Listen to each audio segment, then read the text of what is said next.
നമസ്കാരം, ന്യൂസ് ടുഡേയിലേക്ക് സ്വാഗതം. പ്രധാന വാർത്തകൾ. Flexi, Life Easy, Electronics and Home Appliances. Bar കോഴക്കേസിൽ അന്വേഷണ ഉദ്യോഗസ്ഥന്റെ റിപ്പോർട്ടിൽ കൈകടത്താൻ വിജിലൻസ് ഡയറക്ടർക്ക് അധികാരമില്ലെന്ന് കോടതി. SP സുകേഷിന്റെ റിപ്പോർട്ടിൽ തൃപ്തിയില്ല എന്ന് പ്രോസിക്യൂഷൻ. മാധ്യമങ്ങളെ വിലക്കണം എന്ന ആവശ്യം തള്ളി. വെള്ളാപ്പള്ളി നടേശൻ അല്പസമയത്തിനകം നരേന്ദ്രമോദിയുമായി കൂടിക്കാഴ്ച നടത്തും. അമിത്ഷായുമായി ചർച്ച നടത്തി. നിയമസഭാ തെരഞ്ഞെടുപ്പിൽ പ്രചാരണത്തിന് ഇറങ്ങണമെന്ന് BJP. വയസ്സുകാലത്ത് കതിർ മണ്ഡപത്തിലേക്ക് പോകേണ്ടെന്ന് കോടിയേരി. വയസ്സാൻ കാലത്ത് കതിർ മണ്ഡപത്തിലേക്ക് പോകരുത്. മൂന്നാറിലെ സ്ത്രീ തൊഴിലാളികളുടെ രാപ്പകൽ നിരാഹാര സമരം പിൻവലിച്ചു. രാത്രിയിൽ സുരക്ഷ നൽകാനാകില്ലെന്ന് പോലീസ്. സമരം തീർക്കാൻ തൊഴിലാളികളും വിട്ടുവീഴ്ച ചെയ്യണമെന്ന് ഷിബു ബേബി ജോൺ. യൂണിയനുകളെയും തൊഴിലാളികളെയും തെറ്റിക്കാൻ മാധ്യമങ്ങൾ നോക്കേണ്ടെന്ന് MM മണി.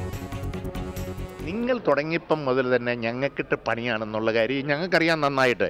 എന്നാലും ഞങ്ങൾ നിങ്ങളോട് വഴക്കൊന്നുമില്ല. റവന്യൂ ഭൂമി ഏറ്റെടുക്കലിനെ ചൊല്ലി തിരുവഞ്ചൂരുമായി മന്ത്രിസഭായോഗത്തിൽ തർക്കമുണ്ടായെന്ന് അടൂർ പ്രകാശ്.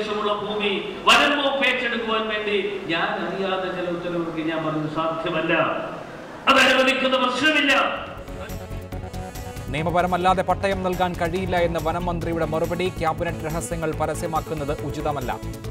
ക്യാബിനറ്റിൽ നടക്കുന്ന കാര്യം പുറത്ത് പറയാതിരിക്കണം. ഇങ്ങനെയുള്ള പരസ്പരമുള്ള രൂപത്തിലാണ് അങ്ങനെ ഒരു ക്യാബിനറ്റ് സിസ്റ്റം ഓഫ് ഗവൺമെന്റിന് മുന്നോട്ട് പോകാൻ പറ്റൂ. ഹർത്താൽ നിയന്ത്രണ ബിൽ അടുത്ത നിയമസഭാ സമ്മേളനത്തിലെന്ന് രമേശ് ചെന്നിത്തല. ഹർത്താൽ സമൂഹത്തിന് വെല്ലുവിളി. ഇരുചക്രവാഹനങ്ങളിലെ പിൻസീറ്റ് യാത്രക്കാർക്കും ഹെൽമറ്റ് നിർബന്ധമാക്കിയ ഉത്തരവിനെതിരെ സർക്കാർ അപ്പീൽ പോകും. ഹയർ സെക്കൻഡറി സ്കൂൾ അധ്യാപകരുടെ സ്ഥലം മാറ്റ ഉത്തരവ് കേരള അഡ്മിനിസ്ട്രേറ്റീവ് ട്രിബ്യൂണൽ മരവിപ്പിച്ചു. നടപടി ഉത്തരവിൽ അപാകതയുണ്ടെന്ന് സർക്കാർ കണ്ടെത്തിയ സാഹചര്യത്തിൽ തദ്ദേശ തെരഞ്ഞെടുപ്പ് കഴിയും വരെ സ്ഥലം മാറ്റ ഉത്തരവ് പുറത്തിറക്കരുതെന്ന് ട്രിബ്യൂണൽ. സംസ്ഥാനത്തെ ഏത് മെട്രോ നിർമ്മാണവും നടത്താൻ KMRL കഴിയുമെന്ന് E. ശ്രീധരൻ. DMRC ഇല്ലെങ്കിലും സംസ്ഥാന സർക്കാരിന്റെ ഏത് പ്രവർത്തനങ്ങളുമായും താൻ സഹകരിക്കുമെന്നും E. ശ്രീധരൻ. എൻ്റെ പേഴ്സണൽ ഹെൽപ്പ് ഏത് വർക്കിനും എവിടെയാണെങ്കിലും ഉണ്ടാവാൻ ഞാൻ അതിന് തയ്യാറാണ്. ജനപ്രിയ വാഗ്ദാനങ്ങളുമായി ബീഹാർ നിയമസഭാ തെരഞ്ഞെടുപ്പിനുള്ള BJP ദർശനരേഖ. ലാപ്ടോപ്പ്, കളർ TV, സ്കൂട്ടി തുടങ്ങിയ വാഗ്ദാനങ്ങൾ. ലാലു പ്രസാദ് യാദവ് സബർമതി എക്സ്പ്രസ് തീവച്ചവരെ സംരക്ഷിക്കാൻ വ്യാജ റിപ്പോർട്ട് ചമച്ചയാളാണെന്ന് അരുൺ ജെയ്റ്റ്ലി. ഖുണ്ടൂസിന്റെ തന്ത്രപ്രധാന മേഖലകൾ താലിബാനിൽ നിന്ന് പിടിച്ചതായി അഫ്ഗാൻ സേന. നിഷേധിച്ച് താലിബാൻ. പോരാട്ടം കനക്കുന്നു. സിറിയയിലെ വിമത കേന്ദ്രങ്ങളിൽ റഷ്യയുടെ വ്യോമാക്രമണം. 12 IS തീവ്രവാദികളെ വധിച്ചതായി റഷ്യ. 6 കുട്ടികൾ ഉൾപ്പെടെ 27 പേർ മരിച്ചതായി അൽ ജസീറ റിപ്പോർട്ട്. 16 ബാങ്കുകൾ പലിശ കുറച്ചു. കുറഞ്ഞ പലിശ നിരക്കുകൾ ഒക്ടോബർ 5 മുതൽ പ്രാബല്യത്തിൽ. വാഹന, വാണിജ്യ, വ്യക്തിഗത വായ്പാ നിരക്കുകൾ കുറയും.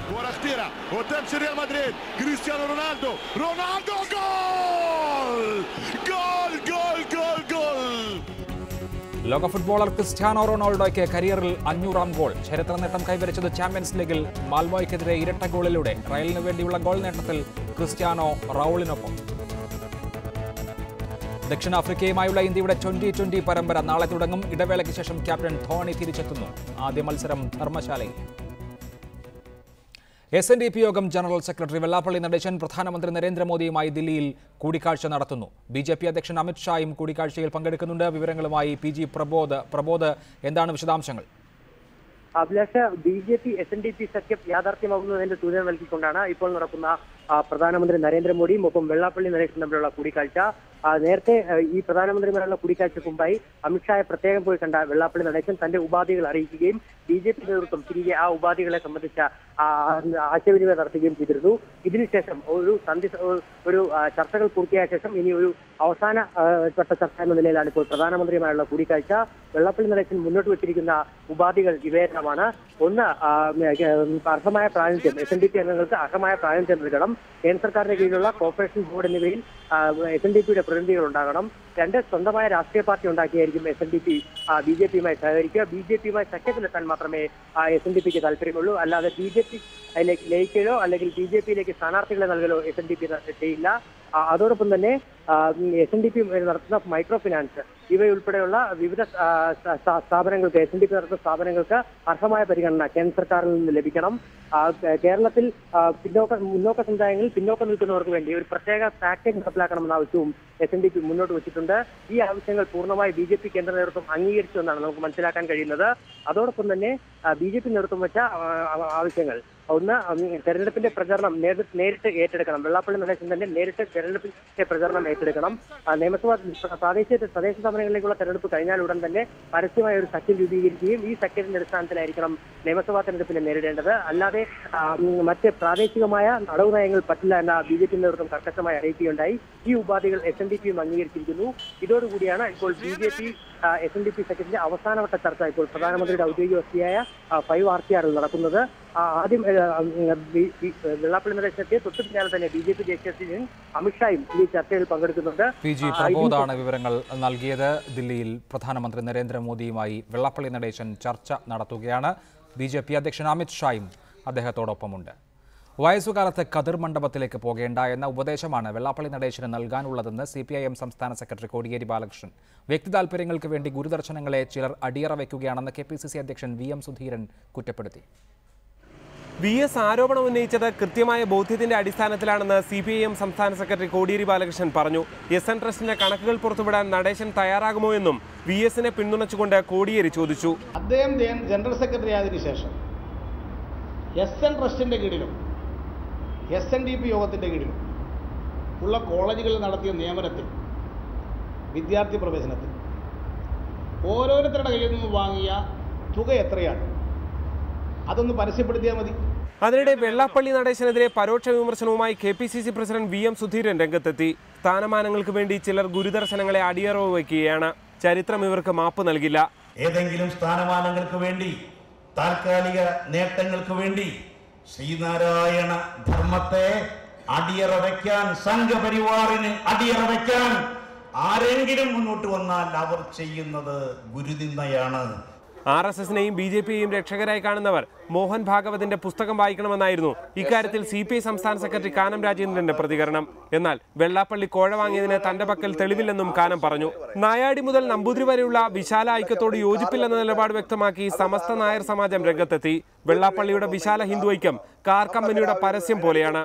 വിവിധ ബ്യൂറോകൾക്കൊപ്പം റിപ്പോർട്ടർ തിരുവനന്തപുരം. ഈ വിഷയത്തിൽ CPIM സംസ്ഥാന സെക്രട്ടേറിയറ്റ് അംഗം ശ്രീ ആനത്തലവട്ടം ആനന്ദൻ, BJP മുൻ സംസ്ഥാന അധ്യക്ഷൻ PS ശ്രീധരൻപിള്ള, മുതിർന്ന മാധ്യമപ്രവർത്തകൻ ശ്രീ NP ചേക്കുട്ടി, ശ്രീ കാഭ സുരേന്ദ്രൻ, RSS നേതാവ് ശ്രീ PSN ബാബു, SNDP യോഗം കൗൺസിൽ അംഗം എന്നിവരാണ് ചർച്ചയിൽ പങ്കെടുക്കുന്നത്. ആദ്യം ശ്രീ PSN ബാബു, SNDP യോഗവും BJPയും തമ്മിലുള്ള ബാന്ധവത്തിലെ വ്യവസ്ഥകൾ എന്തൊക്കെ എന്ന കാര്യത്തിൽ ജനങ്ങളോട് വിശദീകരിക്കാൻ സമയമായോ? ഇന്ന് ഒരു പ്രമുഖ പത്രം റിപ്പോർട്ട് ചെയ്തത് വെള്ളാപ്പള്ളി നടേശനെ NDAയുടെ മുഖ്യമന്ത്രി സ്ഥാനാർത്ഥിയാക്കും എന്നുള്ളതാണ്.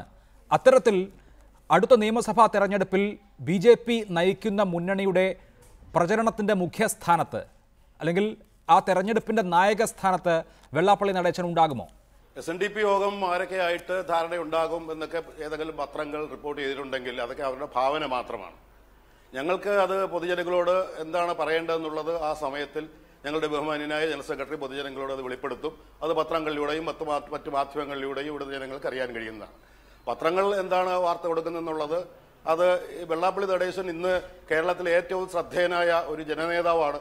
അദ്ദേഹം പറയുന്നതും അദ്ദേഹം പ്രവർത്തിക്കുന്നതും ജനങ്ങൾ ശ്രദ്ധിച്ചുകൊണ്ടിരിക്കുന്നു എന്നുള്ളതുകൊണ്ട് വാർത്താ പ്രാധാന്യത്തിന് വേണ്ടി പല കാര്യങ്ങളും പത്രങ്ങളും ചാനലുകളിലും വളച്ചൊടിച്ച് പറയാറുണ്ട്. അതിനൊന്നും മറുപടി പറയാൻ ഞങ്ങളില്ല. അതിന്റെ സമയമാകുമ്പോൾ ഏത് പാർട്ടിയുമായിട്ടാണ്, എന്ത് ബന്ധമാണ് ഞങ്ങൾക്ക് ഉണ്ടാക്കേണ്ടി വരുന്നത് എന്നുള്ളത് ആരാധനായ ജനറൽ സെക്രട്ടറി ശ്രീ ബാബു, ഇക്കാര്യത്തിൽ അമിത്ഷായുമായി കഴിഞ്ഞ ദിവസം നടത്തിയ ചർച്ച ഒരാളെ കണ്ടപ്പോൾ നടത്തിയ സ്വാഭാവികമായ സംഭാഷണം മാത്രം എന്ന് വിശദീകരിച്ചെങ്കിൽ ഇന്ന് ഡൽഹിയിൽ നടത്തിയിട്ടുള്ളത് രാഷ്ട്രീയ ചർച്ചകളാണ്. അക്കാര്യത്തിൽ ഒരു നിഷേധം SNDPയുടെ ഭാഗത്തു നിന്ന് ഉണ്ടാവുകയില്ലല്ലോ. ഇപ്പോൾ പ്രധാനമന്ത്രിയെ കാണുന്നതും കേവലം R ശങ്കർ പ്രതിമയുടെ അനാച്ഛാദനത്തിന് അദ്ദേഹത്തെ ക്ഷണിക്കുക എന്ന ഉദ്ദേശത്തിലല്ല, മറിച്ച് ഇവിടെ ഒരു രാഷ്ട്രീയമായ പദ്ധതി തയ്യാറാക്കാൻ വേണ്ടി തന്നെയാണ്. ആ പദ്ധതിയിൽ SNDP യോഗത്തിൻ്റെ ജനറൽ സെക്രട്ടറിയുടെയും റോൾ എന്തായിരിക്കും എന്നുള്ളതാണ് ഇനി ഏറ്റവും കൗതുകത്തോടെ കാത്തിരിക്കുന്നത്. അദ്ദേഹം പാർലമെന്ററി രാഷ്ട്രീയത്തിലേക്കില്ല എന്നൊക്കെയാണ് കുറച്ച് നാൾ മുൻപ് വരെ മാധ്യമങ്ങളോട് പറഞ്ഞിരുന്നത്. ആ പ്ലാൻ മാറ്റി അദ്ദേഹം തന്നെ പാർലമെന്ററി രാഷ്ട്രീയത്തിലേക്ക് നേരിട്ടിറങ്ങി നയിക്കാനുള്ള സാഹചര്യം ഉണ്ടോ? പത്രങ്ങൾ എന്ത് റിപ്പോർട്ട് ചെയ്യുന്നു എന്നുള്ളത് പോകട്ടെ, നിങ്ങളെ സംബന്ധിച്ച് അങ്ങനെ ഒരു ആലോചന, അങ്ങനെ ഒരു പദ്ധതി ഉണ്ടോ? ജനറൽ സെക്രട്ടറി തന്നെ അത് പല പ്രാവശ്യം വ്യക്തമാക്കിയിട്ടുള്ളതാണ്. ഒരു രാഷ്ട്രീയ പാർട്ടിയുമായിട്ട് SNDP യോഗത്തിന് അയിത്തമില്ല. ഞങ്ങളെ സഹായിക്കാൻ ആര് വരുന്നോ അവരുമായിട്ട് സഹകരിക്കുന്നതിന് ഞങ്ങൾക്കൊരു മടിയുമില്ല. ഇവിടുത്തെ ഇടതുപക്ഷ വലതുപക്ഷ രാഷ്ട്രീയ പ്രസ്ഥാനങ്ങൾ ഞങ്ങളെ സഹായിക്കാൻ തയ്യാറാകുമ്പോൾ സഹായഹസ്തവുമായിട്ട് ആരെങ്കിലും വരികയാണെങ്കിൽ അവരുമായിട്ട് ചർച്ച ചെയ്യുന്നതിന് ഞങ്ങൾക്കൊരു മടിയില്ല. ഞങ്ങൾ ആകെ നശിച്ച് ഇങ്ങനെ മുങ്ങിച്ചാകാൻ പോകുന്നവരാണ്. അപ്പോൾ മുങ്ങിച്ചാകാൻ പോകുന്നവർ ഒരു വൈക്കോൽ തരുമ്പ് കിട്ടിയാലും പിടിക്കുമെന്നുള്ളപ്പോൾ അത് ആ വൈക്കോൽ തിരുമ്പിന്റെ കളറോ നിറമോ കൊടിയുടെ നിറമോ ഒന്നും ഞങ്ങൾ നോക്കാറില്ല. ഞങ്ങളെ രക്ഷിക്കാൻ വരുന്നവരാരായാലും അവരുമായിട്ട് ചർച്ച ചെയ്യാനും സഹകരിക്കാനും ഞങ്ങൾ തയ്യാറാണ്. ഇപ്പൊ ഇടതുപക്ഷം വരികയാണെങ്കിൽ വെള്ളാപ്പള്ളി നടേശൻ നായകസ്ഥാനം ഏറ്റെടുക്കുകയാണെങ്കിൽ സംസ്ഥാനത്തെ 80 മണ്ഡലങ്ങളിൽ മേൽക്കൈ ഉണ്ടാക്കാനാകും എന്ന് BJP കേന്ദ്ര നേതൃത്വം കരുതുന്നു എന്നാണ് റിപ്പോർട്ടുകൾ. അങ്ങനെ കേരളത്തിലെ ഏറ്റവും പ്രമുഖ സാമുദായിക സംഘടനയായ SNDP യോഗം ഒരു രാഷ്ട്രീയ പാർട്ടി എന്നുള്ള നിലയിൽ NDAയുടെ സഖ്യകക്ഷിയാവുകയോ അല്ലെങ്കിൽ BJPയോട് ചേർന്ന് പ്രവർത്തിക്കുകയോ ചെയ്താൽ അത്തരത്തിലുള്ള ഒരു രാഷ്ട്രീയ മാറ്റം കേരളത്തിൽ ഉണ്ടാകുമോ? ഇതുവരെ കേരളത്തിൽ ഒരു നിയമസഭാ സീറ്റിൽ പോലും വിജയിക്കാനാകാത്ത BJP അല്ലെങ്കിൽ BJP പക്ഷം അധികാര രാഷ്ട്രീയത്തിന്റെ അടുത്തെത്തുന്ന വിധത്തിലേക്ക് രാഷ്ട്രീയ സമവാക്യങ്ങൾ മാറ്റുമോ ഈ ബന്ധം? 80 മണ്ഡലങ്ങളിൽ SNDP യോഗം BJPയുമായിട്ട് കൈകോർത്ത് കഴിഞ്ഞാൽ ജയിക്കുമെന്ന് പറയുമ്പോൾ ഇതുവരെ BJP ഏതൊക്കെ മണ്ഡലത്തിലാണ് കേരളത്തിൽ ജയിച്ചിട്ടുള്ളത്? ഒരു മണ്ഡലത്തിലും ജയിച്ചിട്ടില്ല. SNDP യോഗം ഇതിനു മുമ്പ് SRP സോഷ്യലിസ്റ്റ് റിപ്പബ്ലിക്കൻ പാർട്ടി എന്ന പേരിൽ ഒരു പാർട്ടി നേരത്തെ ഉണ്ടാക്കിയിരുന്നു. ആ പാർട്ടിയുടെ സ്ഥിതി എന്താണ്? അപ്പൊ യഥാർത്ഥത്തിലുള്ള ഒരു ഏതോ സ്വപ്നലോകത്തുള്ള ഒരു തരത്തിലുള്ള ഒരു അഭ്യാസം മാത്രമാണിത്. യഥാർത്ഥത്തിൽ സംഭവിച്ചുകൊണ്ടിരിക്കുന്നത് SNDP യോഗം BJPയുടെ ഭാഗമായി കഴിയുകയാണെങ്കിൽ 2 കാര്യങ്ങൾ സംഭവിക്കും. ഒന്ന്, SNDP യോഗത്തിന്റെ ഭാഗമായിട്ട് നിൽക്കുന്ന ഇഴവ തീയര അടക്കമുള്ള പിന്നാക്ക വിഭാഗങ്ങളിൽ ഒരു വലിയ വിഭാഗം ആ യോഗവുമായിട്ടുള്ള ബന്ധങ്ങൾ കട്ട് ചെയ്യും. രണ്ടാമത്തെ കാര്യം, കേരള സമൂഹത്തിനകത്തുള്ള ഏറ്റവും പ്രധാനപ്പെട്ട പ്രശ്നമായിട്ടുള്ള റിസർവേഷന്റെ പ്രശ്നം കൂടുതൽ ശക്തിയോടുകൂടി മുന്നോട്ട് വരും. കാരണം BJP അടക്കമുള്ള കക്ഷികളുടെ യഥാർത്ഥത്തിലുള്ള അജണ്ടകളിലൊന്ന് ഇന്ന് നിലനിൽക്കുന്ന റിസർവേഷൻ സമ്പ്രദായത്തെ ഇല്ലായ്മ ചെയ്യുക എന്നുള്ളതാണ്. അത് മുന്നോക്ക സമുദായങ്ങളുടെ ഒരു പ്രധാനപ്പെട്ട അജണ്ടയാണ്. ഇന്ത്യയിൽ ഒട്ടാകെ അതിന്. അപ്പൊ അത്തരം വിഷയങ്ങളിൽ കോൺഫ്രണ്ടേഷനിലാണ് കാണുപോകുന്നത്. BJPയെ സംബന്ധിച്ചിടത്തോളം രാഷ്ട്രീയമായിട്ട് ഒരിക്കൽ പോലും ന്യായീകരിക്കാനോ നീതീകരിക്കാനോ കഴിയുന്ന സംഗതിയല്ല. അബദ്ധമാണ് BJP ചെയ്യുന്നത്. വെള്ളാപ്പള്ളിയെ പോലെ ഒരാളെ മാത്രം വയ്ക്കുകയാണെങ്കിൽ സുകുമാരൻ നായർ അടക്കമുള്ള ആളുകൾ മാറും എന്ന കാര്യത്തിൽ തർക്കമില്ല. ശ്യാനത്തലവട്ടം ആനന്ദൻ, ഇപ്പോൾ BJP SNDP ബന്ധം എന്നുള്ളത് ഒരു അഭ്യൂഹമല്ല. അതിന് ഔദ്യോഗികമായ പ്രഖ്യാപനം മാത്രമേ കാത്തിരിക്കുന്നുള്ളൂ. ചർച്ചകളൊക്കെ ഏറെക്കുറെ പൂർത്തിയായിരിക്കുന്നു. ചില വ്യവസ്ഥകൾ തീരുമാനിക്കപ്പെട്ടു എന്ന് മനസ്സിലാക്കുന്നു.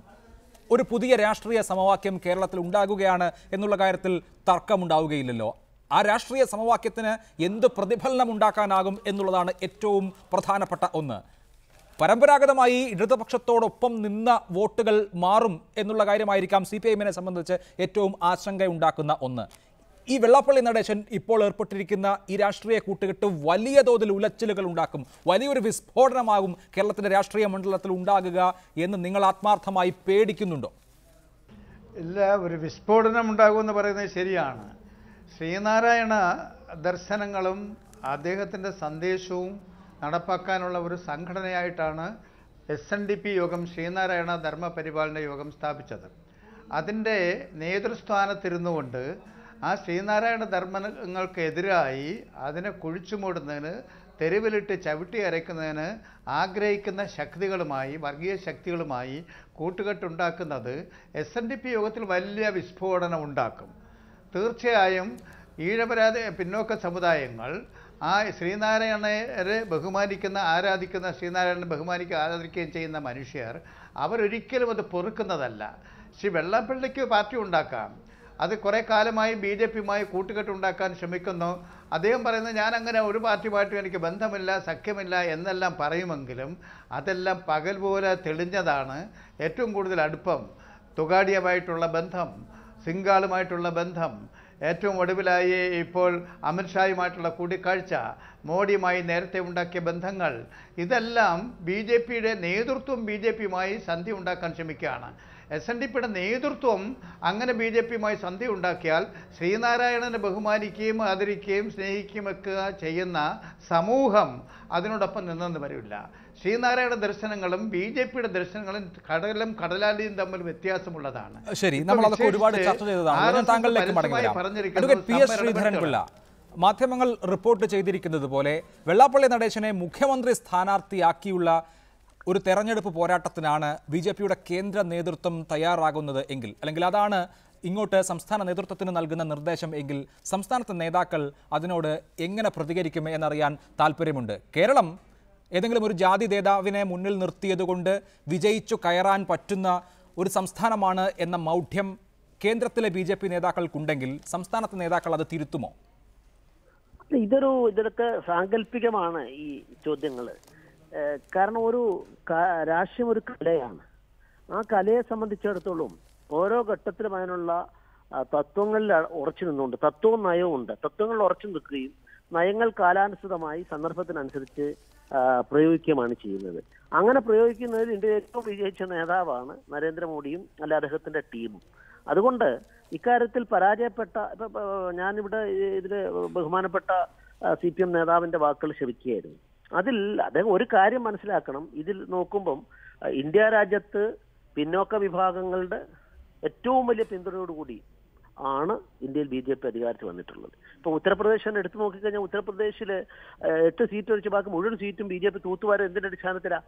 അവിടെ എല്ലാം സവർണ വോട്ടുകളെ കൊണ്ടാണോ? സവർണരും ദളിതുകളും പിന്നോക്കക്കാർ വോട്ട് ചെയ്തിട്ടാണ്. ബീഹാറിൽ BJP ഏറ്റവും വലിയ നേട്ടമുണ്ടാക്കി ബാക്കിയുള്ളവരെല്ലാം തകർത്തുകൊണ്ട് പിന്നോക്ക വിഭാഗ നേതാക്കന്മാരെന്നൊക്കെ പറഞ്ഞ ആ പാർട്ടികളെ എല്ലാം നിലംപരിശാക്കിക്കൊണ്ട് മുന്നേറിയില്ലേ പാർലമെന്റ് ഇലക്ഷൻ?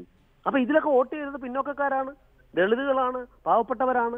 ഇന്ത്യയിൽ ഏറ്റവും കൂടുതൽ BJPക്ക് തീർച്ചയായും ശ്രീ PS ശ്രീധരൻപിള്ള, അങ്ങനെ കഴിഞ്ഞ ലോക്സഭാ തെരഞ്ഞെടുപ്പിൽ ഒരു OBC ലീഡറായിരുന്നു BJPയുടെ പ്രധാനമന്ത്രി സ്ഥാനാർത്ഥി എന്ന പ്രത്യേകതയുണ്ട്. ചില സംസ്ഥാനങ്ങളിൽ പ്രധാനപ്പെട്ട പിന്നാക്ക നേതാക്കളെ ഒപ്പം കൂട്ടാൻ BJPക്ക് സാധിച്ചിരുന്നു. പരമ്പരാഗതമായ ജാതി വിഭജനം മറന്നുള്ള ഒരു വോട്ടിംഗ് പാറ്റേൺ ഉണ്ടാവുകയും ചെയ്തിരുന്നു. അത്തരത്തിലുള്ള, അതായത് ഉത്തരേന്ത്യയിൽ കണ്ടുവരുന്ന തരത്തിലുള്ള രാഷ്ട്രീയ സമവാക്യത്തിന് പക്ഷെ കേരളത്തിൽ സാധ്യതയുണ്ടോ എന്നുള്ളതാണ് പ്രശ്നം. കേരളത്തിലെ സാധ്യതകൾ ഞാൻ അതുകൊണ്ടാണ് പറഞ്ഞത്. കേരളത്തിലെ സാധ്യതകളെ പറ്റിയുള്ള എത്രയോ അനുഭവങ്ങളുണ്ട്. അതിന് കേരളം അടിസ്ഥാനമാക്കിക്കൊണ്ട്. കാരണം കേരളത്തിലെ BJP എങ്ങനെയാ ഒരു മുനിസിപ്പാലിറ്റിയും 8 പഞ്ചായത്തും ഒറ്റയ്ക്ക് ഭരിച്ചത് 2005? എങ്ങനെയാ കേരളത്തിൽ 2 മുന്നണികളെയും തട്ടിമാറ്റി 10 സീറ്റുകളിൽ അസംബ്ലി സെഗ്മെന്റിൽ 1ാം സ്ഥാനത്തും 2ാം സ്ഥാനത്തും ഇവിടെ ഞങ്ങൾ വന്നത് 2004? എങ്ങനെയാ NDA എല്ലാ കണക്കൂട്ടലും തെറ്റിച്ചുകൊണ്ട് ജയിച്ചത്? എങ്ങനെയാ ലക്ഷദ്വീപില് മുസ്ലിങ്ങൾ മാത്രമുള്ളിടത്ത് BJP 2004 പാർലമെന്റിലേക്ക് ജയിച്ചത് NDA? അപ്പൊ ഇതൊക്കെ നമ്മൾ ചിന്തിക്കേണ്ട വിഷയങ്ങളാണ്. അതുകൊണ്ട് ഞാനൊരു കാര്യം പറയാൻ ആഗ്രഹിക്കുന്നു. BJP ഔപചാരികമായിട്ട് ഇക്കാര്യത്തിൽ ഒരു തീരുമാനം, മീഡിയകൾക്ക് അതിനുള്ള സ്വാതന്ത്ര്യമുണ്ട്, മീഡിയകൾ എഴുതട്ടെ. ഏതായാലും ഒരു കാര്യമുണ്ട്, ഇവിടെ ഈഴവ സമുദായത്തിന്റെയും നായർ സമുദായത്തിന്റെയും NSS ഒക്കെ ഇതൊക്കെ പറയുന്നെങ്കിലും ഞങ്ങൾക്ക് ജയിക്കാൻ സാധ്യത ഉണ്ടെങ്കിൽ അത്തരം സ്ഥാനാർത്ഥികളെ, ജയിക്കാൻ സാധ്യതയുള്ള സ്ഥാനാർത്ഥികൾ ഒരിക്കലും NSS എതിർക്കും എന്ന് ഞാൻ കരുതുന്നില്ല. വെള്ളാപ്പള്ളി നടേശനും ആ നിലപാട് വരുന്നു. ഇതെല്ലാം വരുന്ന അവസരത്തിൽ ഒരു നീതിയുടെ നടത്തിപ്പിന് വേണ്ടിയുള്ള ശ്രമത്തിൽ അത്ഭുതമുണ്ടാക്കാൻ സാധിക്കും. അതിൽ ആത്മവിശ്വാസമുണ്ട് ഞങ്ങളെ സംബന്ധിച്ചിടത്തോളം. തുടരുക ശ്രീ PS ശ്രീധരൻപിള്ള. ശ്രീ കാഭ സുരേന്ദ്രൻ, RSS, അദ്ദേഹം കണ്ണൂർ സ്റ്റുഡിയോയിൽ നിന്ന്. ശ്രീ സുരേന്ദ്രൻ, റിസർവേഷൻ പൊളിറ്റിക്സ് കേരളത്തെ സംബന്ധിച്ച് ഉത്തരേന്ത്യൻ സംസ്ഥാനങ്ങളേതുപോലെ അത്ര വലിയ രാഷ്ട്രീയ അജണ്ടയിൽ പ്രാമുഖ്യം നേടുന്ന ഒന്നായിരുന്നില്ല, അല്ലെങ്കിൽ അതുമായി ബന്ധപ്പെട്ട അത്ര കനത്ത വ്യവഹാരങ്ങൾ കേരളത്തിൽ നടന്നിട്ടുമില്ല. ഇന്നിപ്പോൾ CPIM LDF ഈ ഒക്ടോബർ മാസത്തിലെ ആദ്യ വാരത്തിൽ തന്നെ ഈ വിഷയം ഉന്നയിച്ചുകൊണ്ട് എല്ലാ ഗ്രാമങ്ങളിലും, എല്ലാ ഗ്രാമീണ കേന്ദ്രങ്ങളിലും പ്രചരണം നടത്താനാണ് തീരുമാനിക്കുന്നത്. അതായത് ഇടതുമുന്നണിയുടെ മുഖ്യ രാഷ്ട്രീയ അജണ്ടയിലേക്ക് റിസർവേഷൻ, സംവരണം വരികയാണ്. അതിലേക്ക് നയിച്ചിട്ടുള്ള സന്ദർഭം എന്ന് പറയുന്നത് RSS മേധാവിയുടെ പരാമർശങ്ങളാണ് താനും. ബീഹാറിലേക്ക് നോക്കൂ. ബീഹാറിൽ ലാലു പ്രസാദ് യാദവ് മുന്നോട്ട് വെക്കുന്ന ഏറ്റവും പ്രധാനപ്പെട്ട രാഷ്ട്രീയ മുദ്രാവാക്യം ഇത് പിന്നാക്കക്കാരും മുന്നാക്കക്കാരും തമ്മിലുള്ള പോരാട്ടമാണ് എന്നുള്ളതാണ്. ഇവിടെ ഇടതുപക്ഷം ചാതുർവർണ്ണത്തിലേക്ക് മടക്കി കൊണ്ടുപോകാൻ ശ്രമിക്കുന്നു എന്നുള്ളത് മുദ്രാവാക്യമാക്കി അത്തരത്തിലൊരു രാഷ്ട്രീയം ഇവിടെ രൂപപ്പെടുകയാണ്. തീർച്ചയായും RSSനെ സംബന്ധിച്ചും റോൾ ഉണ്ടാകുമല്ലോ. നിങ്ങൾ ഇതിനെ എങ്ങനെ നേരിടാൻ ഉദ്ദേശിക്കുന്നു? ഇതിൽ RSSന് ഇതിൽ പ്രത്യേകിച്ച് വലിച്ചെടുക്കേണ്ട കാര്യം ഉണ്ടായിരുന്നില്ല. ഒന്ന്. രണ്ടാമത്, റിസർവേഷനെതിരായി RSSന്റെ സർസംഘചാലക പറഞ്ഞു എന്നുള്ളത് നമ്മൾ കഴിഞ്ഞ ആഴ്ച ചർച്ച ചെയ്തതാണ്. അങ്ങനെ അത് വേണ്ട എന്നോ എടുത്തു കളയേണ്ടതാണെന്നോ ഒരു ചർച്ച വന്നിട്ടില്ല. രണ്ടാമത്, ചാതുർവർണ്ണയത്തെക്കുറിച്ച് അത് തിരിച്ചു കൊണ്ടുവരാൻ ശ്രമിക്കുന്നവരാണ് RSS എന്ന് പറഞ്ഞുകൊണ്ടാണ് ഇപ്പോൾ പുതിയ പ്രചരണം നടത്താൻ പോകുന്നതെന്നാണ് പറഞ്ഞത്. അങ്ങനെ ചാതുർവർണ്ണയത്തെ തിരിച്ചു കൊണ്ടുവരാൻ ശ്രമിക്കുകയോ അഥവാ അത് നടപ്പാക്കുകയോ ചെയ്തത് ശരിക്കും കമ്മ്യൂണിസ്റ്റ് പ്രസ്ഥാനമാണ് കേരളത്തിൽ. കാരണം കമ്മ്യൂണിസ്റ്റുകാർ തന്നെ കേരളത്തിൽ കൊണ്ടുവന്ന് എഴുന്നള്ളിച്ച് വിവിധ പരിപാടികളിൽ പങ്കെടുപ്പിച്ച കാഞ്ച ഇളയ്യ എന്ന് പറയുന്ന ദളിത വക്താവുണ്ട്, വലിയ പ്രൊഫസർ. അദ്ദേഹം പറഞ്ഞത് കേരളത്തിൽ അല്ല ഇന്ത്യയിൽ തന്നെ ഏറ്റവും കൂടുതൽ വിജയിച്ച ബ്രാഹ്മണൻ EMS നമ്പൂതിരിപ്പാട് ആവശ്യപ്പെട്ടാണ് ജവഹർലാൽ നെഹ്റു അല്ല. EMS നമ്പൂതിരിപ്പാട് പ്രധാനമന്ത്രി ആയിരുന്നുവെങ്കിൽ ഭാരതത്തിലെ ദളിതരുടെ കാര്യമെല്ലാം ഏറ്റവും അപകടത്തിലാകുമായിരുന്നു. സംവരണത്തെക്കുറിച്ച് പറയുന്ന ഏതെങ്കിലും ദളിതൻ ഉയർന്നു വന്നാൽ അവരെ സാമ്രാജ്യത്വത്തിൻ്റെ ഏജന്റ് എന്ന് പറഞ്ഞ് ജയിലിലടയ്ക്കുമായിരുന്നു. അംബേദ്കറെ പോലെയുള്ള ഒരാളെ ഒരിക്കലും വളർന്നു വരാൻ അനുവദിക്കാതെ ജയിലിലടയ്ക്കുമായിരുന്നു എന്ന് പറഞ്ഞത് കമ്മ്യൂണിസ്റ്റുകാർ തന്നെ കേരളത്തിൽ കൊണ്ടു നടന്ന കാഞ്ച ഇളയ്യ എന്നയാളാണ്. അതുകൊണ്ട് ചാതുർവർണ്ണ്യം തിരിച്ച് ആരെങ്കിലും രണ്ട് തവണ കേരളം ഭരിച്ച ആളാണല്ലോ EMS നമ്പൂതിരിപ്പാട്. അദ്ദേഹം കേരളം ഭരിച്ചിട്ട് ഇവിടെയുള്ള ദളിതർക്ക് പിന്നാക്കക്കാർക്കൊക്കെ ജയിലിൽ കിടക്കേണ്ടിയും അവരുടെ അവകാശങ്ങളൊക്കെ ചവിട്ടി മെതിക്കപ്പെടുകയും ചെയ്തോ? അത് കേരളം ഭരിച്ചത് കേരളത്തിൽ ഒറ്റയ്ക്ക് ഒരു തവണ ഭരിച്ച് കാലം തികയാതെ ഇറങ്ങിപ്പോയല്ലോ. അവർ പിന്നീട് ഒരിക്കലും വന്നിരുന്നില്ല. പിന്നീട് വരാഞ്ഞതാണ് രക്ഷപ്പെട്ടതെന്നാണ് കാഞ്ച ഇളയ്യ പറഞ്ഞത്. ആഫ്റ്റർ നെഹ്റു EMS എന്ന് പറഞ്ഞത് നടപ്പായിരുന്നെങ്കിൽ അധികാരം കേരളം എന്ന് പറയുന്നത് ഈ ഭാരതത്തിലെ ഒരു ചെറിയ മൂല മാത്രമാണ്. മുഴുവൻ ഭാരതത്തിൻ്റെ അധികാരം EMS തന്നെ DYFIക്കാരുടെ ക്ലാസ്സിൽ പറഞ്ഞിട്ടുണ്ട്. ഈ ജനാധിപത്യ പ്രക്രിയ എന്നുള്ളത് അധികാരം പിടിച്ചെടുക്കാനുള്ള ഒരു മാർഗം മാത്രമാണ്, ജനാധിപത്യമല്ല കമ്മ്യൂണിസ്റ്റ് പ്രസ്ഥാനത്തിൻ്റെ അടിസ്ഥാന ലക്ഷ്യം എന്ന് EMS എഴുതി വെച്ചിട്ടുണ്ട്. അതുകൊണ്ട് കേരളത്തിലൊരു ഭരണം നടത്തി എന്നുള്ളത് കൊണ്ട് അവരുടെ അജണ്ട നടപ്പാക്കാൻ അവർ ശ്രമിച്ചില്ല എന്ന് പറയുന്നത് യുക്തിയല്ല. അഖിലേന്ത്യാ തലത്തിൽ അവരുടെ കയ്യിൽ ആധിപത്യം സർവാധിപത്യം വന്നാൽ ദളിതന്റെ അവസ്ഥ എന്തായിരിക്കും എന്ന് പറഞ്ഞത് സംഘപരിവാറല്ല, പറഞ്ഞത് കമ്മ്യൂണിസ്റ്റുകാർ കൊണ്ടുവന്ന് കേരള യൂണിവേഴ്സിറ്റിയിലും കേരളത്തിലെ ഇതര സ്ഥലങ്ങളിലും പ്രസംഗിച്ച കാഞ്ച ഇളയ്യയാണ് ഒന്ന്. മറ്റൊന്ന് അംബേദ്കറുടെ കാര്യം പാർട്ടി ഗ്രാമങ്ങളിലല്ല ശരിക്കും ഈ ആധിപത്യം നിലനിൽക്കുന്നത്. സവർണാധിപത്യമോ ചാതുർവർണ്ണ്യത്തെ കഴിഞ്ഞും നിഷേധാത്മകമായ ഏറ്റവും നീചമായ ഐത്തം നിലനിൽക്കുന്നത് എവിടെയാ? കേരളത്തിൽ. മറ്റാർക്കെങ്കിലും സഞ്ചരിക്കാൻ ആനന്ദൻ, സംവരണ രാഷ്ട്രീയം CPIM-ന്റെ മുഖ്യധാര രാഷ്ട്രീയത്തിലേക്ക് വരികയാണ്. ഒക്ടോബർ 9 എല്ലാ പഞ്ചായത്തുകളിലും ബഹുജന ധർണ LDF-ന്റെ നേതൃത്വത്തിൽ നടത്തുകയാണ്. യഥാർത്ഥത്തിൽ സംവരണം ഇല്ലാതാകുന്ന അവസ്ഥയോ അല്ലെങ്കിൽ സംവരണം എടുത്തു കളയാൻ ഉതകുന്ന തരത്തിലുള്ള എന്തെങ്കിലും പരിഷ്കാരങ്ങൾക്കുള്ള നിർദ്ദേശമോ ഇല്ല. RSSന്റെ മേധാവി ഒരു പരാമർശം നടത്തി എന്നതിൽ കവിഞ്ഞ് സർക്കാരിൻ്റെ ഭാഗത്തു നിന്ന്, കേന്ദ്ര സംസ്ഥാന സർക്കാരുകളുടെ ഭാഗത്തു നിന്ന് അങ്ങനെ ഒരു നീക്കം ഇല്ല എന്നിരിക്കെ CPIM-ഉം LDF-ഉം ഇങ്ങനെ ഇതിനെ ഒരു പ്രചണ്ഡമായ പ്രചരണ വിഷയമാക്കാൻ ഒരുങ്ങുകയാണ്. ബീഹാറിൽ എന്താണോ ലാലു പ്രസാദ് ചെയ്യുന്നത് അതുതന്നെ കേരളത്തിൽ ചെയ്യാൻ എന്തുകൊണ്ടാണ് CPIM തയ്യാറാകുന്നത്? അത്രമേൽ പരിഭ്രാന്തമായ, അത്രമേൽ ആശയക്കുഴപ്പമുള്ള രാഷ്ട്രീയ പരിസരം കേരളത്തിലെ ഇടതുപക്ഷത്തിനുണ്ടോ? ഇടതുപക്ഷത്തിന് സംവരണം സംബന്ധിച്ചൊരു നിലപാടുണ്ട്. ഇവിടെ BJP വെറുതെ ഇങ്ങനെ RSS എന്ന് പറഞ്ഞതുള്ള RSSന്റെ മുഖ്യ പ്രചാരകരായിരുന്നല്ലോ ശ്രീ നരേന്ദ്രമോദി.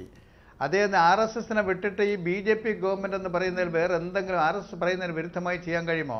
സാധിക്കില്ല. RSSന്റെ നേതാക്കൾ തന്നെയാണ് ഓരോന്ന് പറയുന്നത്. ബജ്രംഗദളിൻ്റെയും വിശ്വഹിന്ദു പരിഷത്തും ഇതൊക്കെ BJPയുടെ ഒരു ബാക്ക് ബോണായി പ്രവർത്തിക്കുന്ന സംഘടനകളാണല്ലോ. അവർ പറയുന്നതൊക്കെ നടപ്പാക്കണം. എൻ്റെ സ്നേഹിതൻ RSSന്റെ നേതാവ് പറയുന്നതായി കേട്ടു. അംബേദ്കർ എങ്ങനെയാ 3 ലക്ഷം ഹരിജനങ്ങളും കൊണ്ട് മഹാരാഷ്ട്രയിൽ ബുദ്ധമതം സ്വീകരിച്ച് ഈ സവർണ ഹിന്ദുത്വത്തിൻ്റെ കൊള്ളരുതായ്മയുടെയും അവരുടെ പീഡനത്തിൻ്റെയും ഫലമായിട്ടല്ലേ ഈ ഹിന്ദു എന്ന് പറഞ്ഞ് നിൽക്കാൻ സാധിക്കില്ല എന്ന് പറഞ്ഞ് ബുദ്ധമതത്തിൽ ചേരാൻ പോയത്? ഇപ്പോൾ നിങ്ങൾ ഹരിജനങ്ങളെയും പട്ടികജാതിക്കാരെയും പിന്നോക്കക്കാരെയും എല്ലാം ഹിന്ദുക്കളാണെന്ന് പറഞ്ഞ് പിടിക്കുന്നു. ആ ഹിന്ദുക്കളാണെന്ന് വന്ന് പിടിക്കുമ്പോൾ ആ ഹിന്ദുക്കളെ ഹിന്ദു അല്ലാതാക്കി മതപരിവർത്തനത്തിന് പ്രേരിപ്പിച്ചതാരാ? മുസ്ലിങ്ങളാ? ക്രിസ്ത്യാനികളാ? ഈ സവർണ മേധാവിത്വമല്ലേ? ആ സവർണ മേധാവിത്വമാണ് ഇപ്പോൾ അത് നടപ്പാക്കുന്നതിൻ്റെ ഭാഗമായിട്ടല്ലേ നിങ്ങൾ UP-യിൽ നിന്നൊരു മുസ്ലിം മാട്ടിറച്ചി കഴിച്ചു എന്നും പറഞ്ഞ് മട്ടൺ കഴിച്ച് ഒരാളെ വീട്ടിൽ കയറി വെട്ടിക്കൊന്ന ആ സിദ്ധാന്തം നടപ്പാക്കാനല്ലേ പോകണം നിങ്ങൾ? അയാളുടെ മകനെ നിങ്ങൾ അടിച്ച് പരിക്കേൽപ്പിച്ചില്ലേ? ഭാര്യയെ ആക്രമിച്ചില്ലേ? അതിൻ്റെ ഫലമായി ഇന്ന് ഹിമാചൽ പ്രദേശിലും ജാർഖണ്ഡിലും അവിടെയെല്ലാം തന്നെ കലാപത്തിൻ്റെ തീപ്പൊരി എറിഞ്ഞിരിക്കുകയല്ലേ? അത് കേരളത്തിലും കൊണ്ടുവരാനാണോ നിങ്ങൾ ആഗ്രഹിക്കുന്നത്? അതിന് കൂട്ടുപിടിക്കലാണോ ശ്രീ വെള്ളാപ്പള്ളി നടേശൻ ശ്രമിക്കുന്നത്? അതാണോ ശ്രീനാരായണൻ കാംക്ഷിച്ചിരുന്നത്? അദ്ദേഹത്തിൻ്റെ ദർശനങ്ങൾ അതായിരുന്നോ? ഇതേപോലെ ഏതെങ്കിലും ഒരു ജാതിയുടെ മതത്തിൻ്റെ ആധിപത്യം കൊണ്ടുവരാൻ ശ്രീനാരായണ ദർശനം പറഞ്ഞിട്ടുണ്ടോ? ശ്രീനാരായണൻ ഏതെങ്കിലും ഒരു മതത്തിൻ്റെ ഭക്തമായിരുന്നോ? അല്ലല്ലോ. അപ്പോൾ ശ്രീനാരായണ ദർശനങ്ങളെ പ്രയോഗത്തിൽ വരുത്താൻ വേണ്ടി പരിശ്രമിക്കുന്ന ഒരു പ്രസ്ഥാനമാണ് CPIM. ആ CPIM പിന്നോക്ക ജാതിക്കാരും പട്ടികജാതിക്കാർക്കും അവശ്യ സമുദായത്തിൻ്റെ സമുദ്ധാരണത്തിന് വേണ്ടി പൊരുതിയ ചരിത്രം കേരളത്തിലുണ്ട്, ഇന്ത്യക്കുണ്ട്. ഇപ്പോഴും മറ്റു സംസ്ഥാനങ്ങളിൽ നിങ്ങൾ കാണിക്കുന്ന ഐത്തത്തിനെതിരായി, വഴിനടക്കാൻ സമ്മതിക്കാത്തതിനെതിരായി, മതിൽ കെട്ടി മറച്ചിരിക്കുന്നതിനൊക്കെ എതിരായി പോരാടുന്ന പ്രസ്ഥാനം കമ്മ്യൂണിസ്റ്റ് പ്രസ്ഥാനമല്ലേ? ആ കമ്മ്യൂണിസ്റ്റ് പ്രസ്ഥാനത്തെ മാറ്റി നിർത്തിക്കൊണ്ട് കേരളത്തിൽ ഒരു നവോത്ഥാനം സാധിക്കുമോ? ഇവിടെ ഉന്നയിക്കപ്പെടുന്ന ഏറ്റവും പ്രധാനപ്പെട്ട ആരോപണം ശ്രീനാരായണ ഗുരുവും കുമാരനാശാനും ഒക്കെ നേതൃത്വം നൽകിയ രൂപീകരിച്ച ഒരു മഹാപ്രസ്ഥാനത്തെ സംഘപരിവാറിൻ്റെ ഭാഗമാക്കി മാറ്റുന്നു വെള്ളാപ്പള്ളി നടേശനും കൂട്ടരും എന്നുള്ളതാണ്. രാഷ്ട്രീയമായ നിലപാടുകൾ എടുത്ത ചരിത്രം SNDP യോഗത്തിൻ്റെ ജനറൽ സെക്രട്ടറിമാർക്കും പ്രസിഡന്റുമാർക്കും ഉള്ളത് മുൻപ് ഉണ്ടായിട്ടുള്ള കാര്യങ്ങൾ ശ്രീ കോടിയേരി ബാലകൃഷ്ണൻ ഇന്ന് ചൂണ്ടിക്കാണിക്കുകയുണ്ടായി. അപ്പോൾ പോലും സ്വീകരിച്ചിട്ടുള്ള മര്യാദ ഇവിടെ വെള്ളാപ്പള്ളി നടേശൻ കാണിക്കുന്നില്ല എന്നുള്ളതാണ് ഒരാക്ഷേപം. അദ്ദേഹം MK രാഘവൻ്റെ ഉദാഹരണം ചൂണ്ടിക്കാണിക്കുകയുണ്ടായി. 10 ലക്ഷം SNDP വോളണ്ടിയർമാരെയും കൊണ്ട് SNDP യോഗം പ്രവർത്തകരെയും കൊണ്ട് കോൺഗ്രസിലേക്ക് പോകും, അല്ലെങ്കിൽ അവരെ കോൺഗ്രസിൻ്റെ ഭാഗമാക്കും എന്ന് പറഞ്ഞ് തെരഞ്ഞെടുപ്പ് നേരിട്ടിട്ട് തോറ്റ ചരിത്രം ഇന്ന് കോടിയേരി ബാലകൃഷ്ണൻ ഓർമ്മിപ്പിച്ചല്ലോ. ഈ വെള്ളാപ്പള്ളി നടേശൻ ജനറൽ സെക്രട്ടറി ആയതിനു ശേഷം ആളുകളെ തെരഞ്ഞുപിടിച്ച് തോൽപ്പിക്കും എന്ന് പ്രഖ്യാപിച്ചിട്ടുണ്ട്. അതിൽ VM സുധീരനും KC വേണുഗോപാലും PC വിഷ്ണുനാഥും വരെ പെടും. പക്ഷേ അതിന് നേരെ എതിരായിട്ടാണ് കാര്യങ്ങൾ സംഭവിച്ചിട്ടുള്ളത് എന്നറിയുകയും ചെയ്യാം. അതുകൊണ്ട് യോഗം ജനറൽ സെക്രട്ടറി എന്ന കപ്പാസിറ്റിയിൽ BJPയോട് ഇത്തരത്തിലുള്ള വ്യവഹാരങ്ങൾ നടത്തുമ്പോഴും ഒപ്പം ആളുണ്ടാകുമോ? നമ്മുടെ പരിപാടിക്കൊക്കെ വരുന്ന ജനങ്ങൾ, ഈഴവ സമുദായത്തിൽപ്പെട്ട ആളുകൾ പോളിംഗ് ബൂത്തിൽ ചെല്ലുമ്പോൾ അവരുടെ രാഷ്ട്രീയമായ പ്രിഫറൻസിനല്ലേ പരിഗണന കൊടുക്കൂ എന്നുള്ളത് ഒരു തരത്തിലും ആശങ്കപ്പെടുത്തുന്നില്ലേ? SNDP യോഗത്തെ മുൻ ചരിത്രം ഒരു തരത്തിലും നിങ്ങൾ ഓർമ്മിക്കാൻ ആഗ്രഹിക്കുന്നില്ലേ?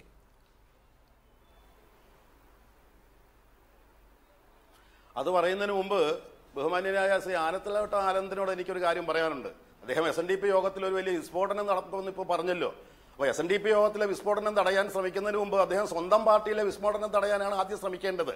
അരുവിക്കര ഉപതെരഞ്ഞെടുപ്പിൽ 20,000-ഓളം പരമ്പരാഗത ഈഴവ വോട്ടുകൾ BJPക്ക് ഇടതുപക്ഷത്തുനിന്ന് മാർക്സിസ്റ്റ് പാർട്ടിയിൽ നിന്നും ചോർന്നു പോയി എന്ന് പറഞ്ഞത് ഞങ്ങളാരുമല്ല.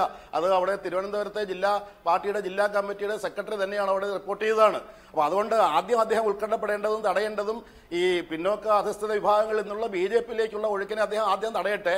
അതിനുശേഷം നമുക്ക് SNDPയിലെ വിസ്ഫോടനത്തെക്കുറിച്ച് ചർച്ച ചെയ്യാം.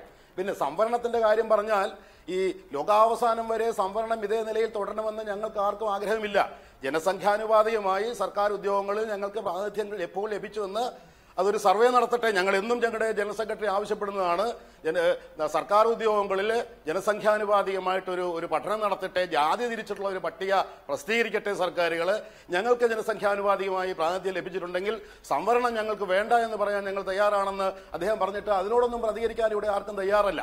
എന്ന് ഇവിടെ മുന്നോക്ക സമുദായങ്ങൾ ഒന്നിച്ചുകൂടാൻ ശ്രമിക്കുന്നുവോ അപ്പോഴൊക്കെ സംവരണത്തിന്റെ പേരും പറഞ്ഞ് ഞങ്ങളെ തമ്മിൽ തെറ്റിക്കുന്ന ചില നടപടികൾ ഇവിടെ എന്നും എക്കാലത്തും ഉണ്ടായിട്ടുണ്ട്.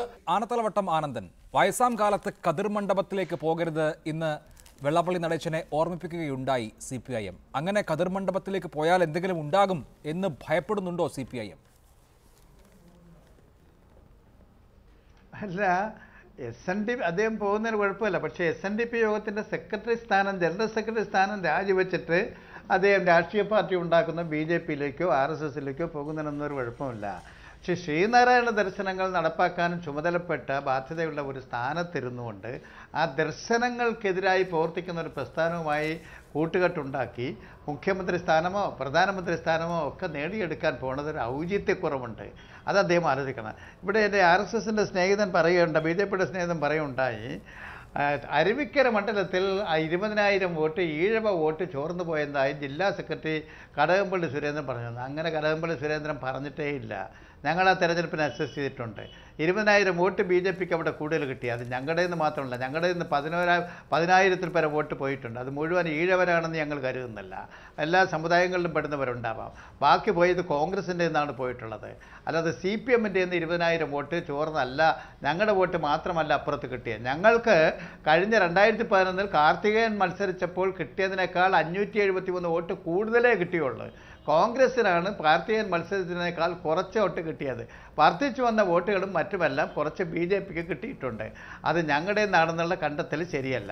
രണ്ട്, ശ്രീ വെള്ളാപ്പള്ളി നടേശന് പാർട്ടി ഉണ്ടാക്കാനും BJPയിൽ പോകാനും ഏതിനും പോകാൻ സ്വാതന്ത്ര്യമുണ്ട്. പക്ഷേ ഈ പിന്നോക്ക ജാതിക SNDP യോഗത്തിൽ വിശ്വസിക്കുന്ന ശ്രീനാരായണീയരായ ആൾക്കാരൊക്കെ അവർക്ക് എപ്പോഴും രാഷ്ട്രീയമുണ്ട്. ആ രാഷ്ട്രീയം നേതൃത്വ SNDP യോഗത്തിൻ്റെ നേതാക്കൾ പോകുന്നിടത്ത് പോകുന്ന രാഷ്ട്രീയമല്ല. അങ്ങനെയാണെങ്കിൽ ഇതിന് മുമ്പ് വരെ ശ്രീ R. ശങ്കർ ഉൾപ്പെടെ ആറ്റിങ്ങൽ തെരഞ്ഞെടുപ്പിൽ വന്ന് മത്സരിച്ചല്ലോ. അവിടെ ഈഴവർക്ക് മെജോറിറ്റി ഉണ്ടായിരുന്നൊരു മണ്ഡലമായിരുന്നല്ലോ. R. ശങ്കർ ജയിച്ചോ? ഇല്ലല്ലോ. അതിനേക്കാൾ വലിയ നേതാവ് SNDP യോഗത്തിൽ ഇതുവരെ ഉണ്ടായിട്ടുള്ളൂ. ശ്രീ R. ശങ്കറിനേക്കാൾ 22 കോളേജുകൾ ഇന്ന് SNDP യോഗത്തിനുള്ളതിൽ 20 കോളേജും സ്ഥാപിച്ച ആളാണല്ലോ R. ശങ്കർ. കേരളത്തിൻ്റെ മുഖ്യമന്ത്രിയായ ആളാണല്ലോ ആർ ശങ്കർ. അദ്ദേഹം വന്ന് ആറ്റിങ്ങൽ മണ്ഡലത്തിൽ മത്സരിച്ച് ഈഴവ കേന്ദ്രത്തിൽ വന്ന് മത്സരിച്ചിട്ട് ജയിലിൽ കിടന്ന് എതിരാളി പോലും രംഗത്തില്ലാതെ ജയിലിൽ കിടന്ന് അന്യത്തം ജയിച്ച ചരിത്രമുള്ളതുമാണ് ഇവിടെ.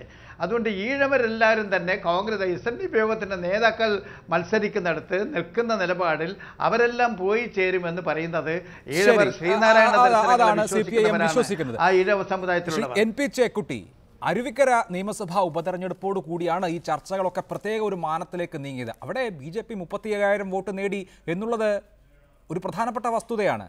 കഴിഞ്ഞ ലോക്സഭാ തെരഞ്ഞെടുപ്പാണ് BJPക്ക് സംസ്ഥാനത്ത് ഏറ്റവും അധികം വോട്ട് പോൾ ചെയ്യപ്പെട്ട തെരഞ്ഞെടുപ്പ് എന്നുള്ളതും വളരെ സുപ്രധാനമായ വസ്തുതയാണ്.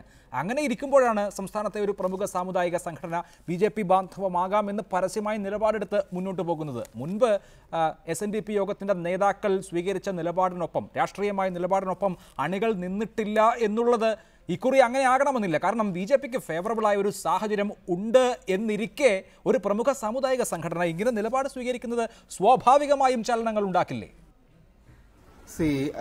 യഥാർത്ഥത്തിൽ അരുവിക്കരയെ കുറിച്ച് നമ്മൾ കണ്ടത് BJPക്ക് വോട്ട് കിട്ടി എന്നുള്ളത് ശരിയാണ്. പക്ഷേ ആ BJPയുടെ വോട്ട് ഇത്രയും നേടാനുള്ള പ്രധാനപ്പെട്ട കാരണങ്ങളിലൊന്ന് രാജഗോപാൽ എന്ന് പറയുന്ന വ്യക്തിയാണ്. രാജഗോപാലിന് പകരം വേറെ ആരെങ്കിലും നിർത്തിയിരുന്നെങ്കിൽ ഇത്ര വോട്ട് കിട്ടി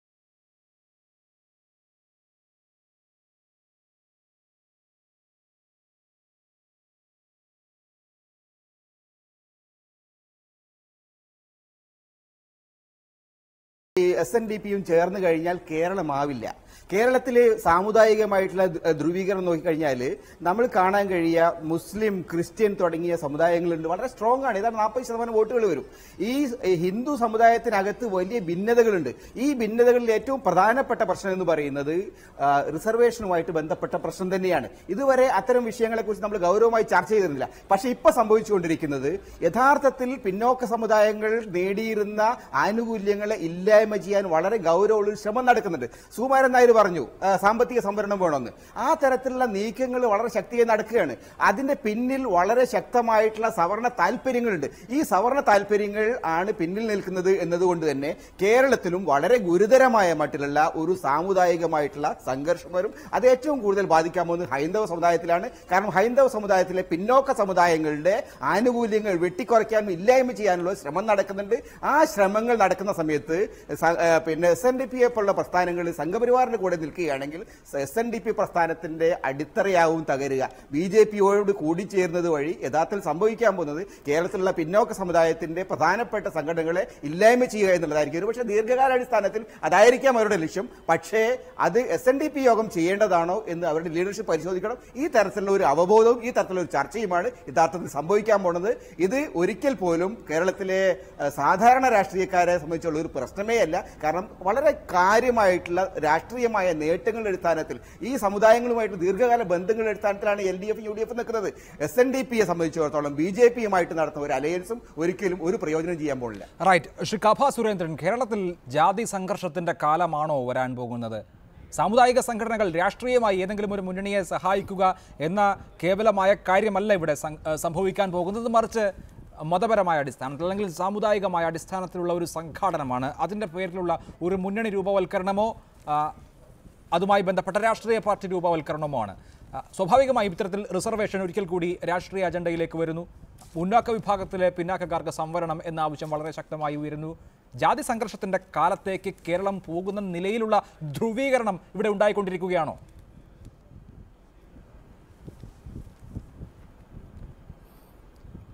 കേൾക്കൂ, ഇങ്ങനെ ഒരു സാമുദായിക സംഘർഷം ഇതിനു മുൻപ് ഉണ്ടായിട്ടില്ല, ഇനിയിട്ടുണ്ടാകാനും പോകുന്നില്ല.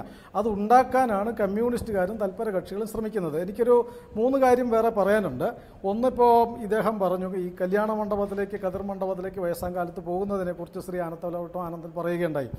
അവർ കയറിയിറങ്ങാത്ത ഏതെങ്കിലും കല്യാണ മണ്ഡപം ഈ കേരളത്തിലുണ്ടോ?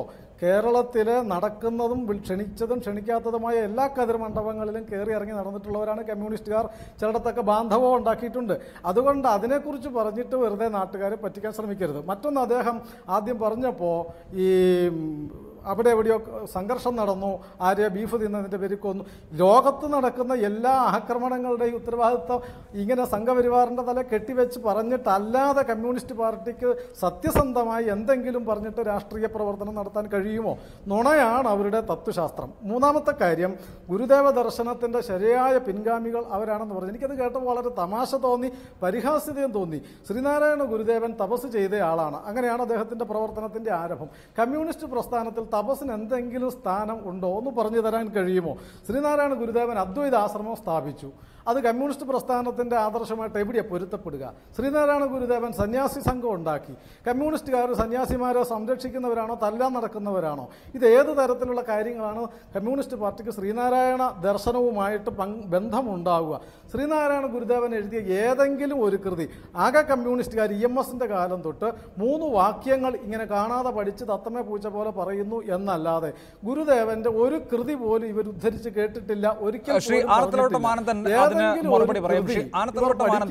ശ്രീനാരായണ ഗുരുവിന്റെ നവോത്ഥാനത്തെ മാത്രമേ നിങ്ങൾ ഉൾക്കൊള്ളുന്നുള്ളോ, അദ്ദേഹത്തിന്റെ ആത്മീയതയെ കൂടി ഉൾക്കൊള്ളാൻ തയ്യാറാകുമോ എന്ന ചോദ്യമാണ് RSSന് ചോദിക്കാനുള്ളത്. അല്ല, ഗുരുദേവൻ തന്നെ അമ്പലങ്ങൾ സ്ഥാപിച്ച ശേഷം കണ്ണാടി പ്രതിഷ്ഠിച്ചിട്ട് പറഞ്ഞു ഇത് ദേവാലയമല്ല, വിദ്യാലയമാണ്. ഞാനല്ലേ ഇപ്പൊ പറയുന്നത് നിങ്ങളല്ലോ മിസ്റ്റർ സുരേന്ദ്രനല്ലോ, നിങ്ങൾ പറഞ്ഞപ്പോൾ ഞാൻ കേട്ടിട്ടിരുന്നല്ലോ, കണ്ടല്ല. അപ്പോൾ ഗുരുദേവനെ സംബന്ധിച്ചിടത്തോളം ഗുരുദേവൻ്റെ ആത്മീയതയെ ഞങ്ങൾ എതിർത്തിട്ടില്ല. ഒരു കാലത്ത് അമ്പലങ്ങളിലും പള്ളികളിലും കയറാൻ സ്വാതന്ത്ര്യമില്ലാതിരുന്ന ഒരു ജനതയ്ക്ക് അവർക്കും ആത്മീയ വിശ്വാസങ്ങളും ആത്മീയത പ്രകടിപ്പിക്കാനും അവസരമുണ്ടാക്കാൻ വേണ്ടിയിട്ടാണ് നെയ്യാറിൽ നിന്നൊരു കല്ല് മുങ്ങിയെടുത്തുകൊണ്ടെന്ന് പ്രതിഷ്ഠിച്ച് ശിവനാണെന്ന് പറഞ്ഞ് പ്രതിഷ്ഠയ്ക്കും വിഗ്രഹങ്ങൾക്കും എതിരായിട്ടുള്ള ഒരു വെല്ലുവിളി നടത്തിയ വിപ്ലവകാരിയാണ് ശ്രീനാരായണ ഗുരുദേവൻ എന്ന് കമ്മ്യൂണിസ്റ്റുകൾ മനസ്സിലാക്കുന്നു. അവിടെയാണ് എഴുതി വെച്ചത് ജാതിഭേദം മതദ്വേഷം ഏതുമില്ലാതെ സർവരും സോദരത്വേന വാഴുന്ന സ്ഥാനം. അവിടെ ക്രിസ്ത്യാനിക്ക് വരാൻ പാടില്ല, മുസ്ലിമിന് വരാൻ പാടില്ല, ഹരിജനങ്ങൾക്ക് വരാൻ പാടില്ല എന്നൊന്നും ഗുരുദേവൻ എഴുതി വച്ചില്ല. നിങ്ങളിപ്പോൾ പറയുന്നത് അദ്ദേഹം ഈഴവ ഗുരുവാണെന്ന് ഗുരുദേവൻ എവിടെയെങ്കിലും പറഞ്ഞിട്ടുണ്ടോ? ഈഴവ ജാതിക്കാരനാണെന്ന് എവിടെയെങ്കിലും പറഞ്ഞിട്ടുണ്ടോ ഗുരുദേവൻ? അദ്ദേഹത്തിൻ്റെ ഒരു മതം ഹിന്ദുമതമാണെന്ന് പറഞ്ഞിട്ടുണ്ടോ? ഉണ്ടെങ്കിൽ പറയൂ, ഞങ്ങൾ ഈ പറയുന്ന എല്ലാം സമസ്ത അപരാധം പറഞ്ഞ് നിങ്ങളോടൊപ്പം ചേരാം. ഗുരുദേവ ദർശനങ്ങളെ ഉയർത്തിപ്പിടിക്കുക കമ്മ്യൂണിസ്റ്റുകാരൻ ചെയ്തിട്ടുണ്ട്. ഒട്ടേറെ നവോത്ഥാന നായകന്മാർ ഇന്ത്യയുടെ പല ഭാഗത്തും ഉണ്ടായിട്ടുണ്ടല്ലോ.